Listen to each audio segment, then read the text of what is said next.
uwar gida? Na'am mai gida. Lamarin kin na burge ni domin yadda naga kin dace da wurin sayan ababen more rayuwa. Gaskiya ne mai gida, ai da me kaman zuwa kan aika. Greenhouse shahararren wuri ne abokin hulɗar kowa da kowa. Wuri ne da ya tanadar mana ababen sayarwa masu inganci, gami da garaɓasa a cikin kowace sallah. Hakika uwar gida, ai da mai kamar zuwa kan aika. Greenhouse Katsina abokin hulɗar kowa da kowa ne, ya tanadar maku ababen more rayuwa da ku da iyalinku. Greenhouse Katsina muna da ɓangare daban-daban na yadiddika, shaddoji, atamfofi, lisussuka na zamani, kayan yara sai wanda ya gani, takalmin maza da mata har ma da na yara, kayan kwalliya da na kamshi kala-kala.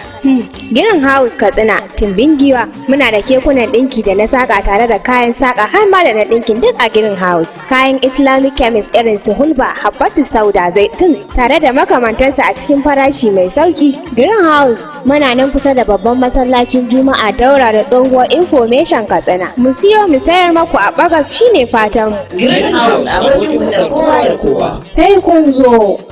Greenhouse Company don wakewa.